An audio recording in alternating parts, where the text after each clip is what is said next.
preface my remarks by saying a couple things. You really don't know who I am. Nobody really does. I'm just a guy going through life. And I sat down and I look at these people, I look at these young men here, they got their whole life ahead of them. I sat there one time when I was a junior and senior in high school, listened to people talking, had no idea what the hell they were talking about. Journey of life is a great one, gang. Get on it and enjoy it. That's all I can tell you. I came here and said, well, I'm in Steubenville, Ohio. What am I doing in Steubenville, Ohio? What am I going to find in Steubenville, Ohio? You know what I found? Real good people. That's what I found.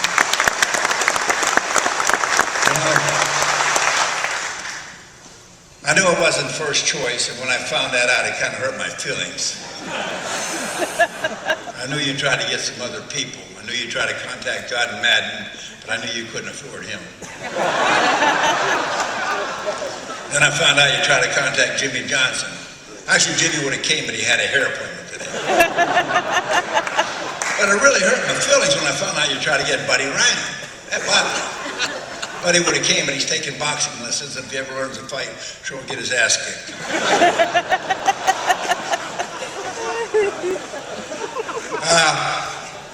I'm only going to talk to you about a few things seriously, then I'll answer some questions. I grew up right down the road, Aliquippa, Pennsylvania, home of Tony Dorsett, home of a guy named Pete Maravich, Pistol Pete Maravich. His father was my high school basketball coach. Played for one of the greatest men I've ever known, Carl Ashman, who was my high school coach. As a junior in high school, we came here into this stadium down here because we trained in Raccoon State Park. And we played the Big Red in a scrimmage. It was only a scrimmage. They beat us 18-12. They scored 3, we scored 2. And we went on and won the WPIL championship that year, gang. But they had a couple 21-year-old guys.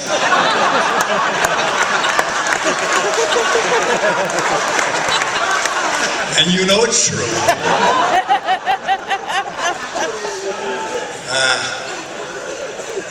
Toughest guy I've ever met is my dad. He whipped my ass a lot.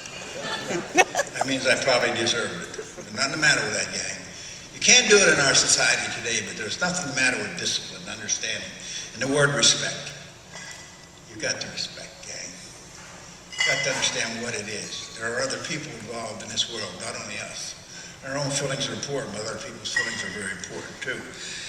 So I grew up with a number of heroes. I mentioned Coach Ashman, fine man, who took a guy that was a scrawny 118-pounder as a freshman in high school and turned him into a starting end and linebacker on a state championship team in 2 years because he believed in me more than I believed in myself. But when somebody believes in you, you have to do something about it, and I did something about it. It always comes down to you. I don't care how much anybody helps you. It comes down to you. It's what you do with what you have. And there ain't no gifts going around, gang. If they were, we'd all be happy. Had a lot of heroes in life. Had a hero named Abe Lincoln. That was a real man. You know why? He knew what was right in the eyes of God, and he did what was right in the eyes of God.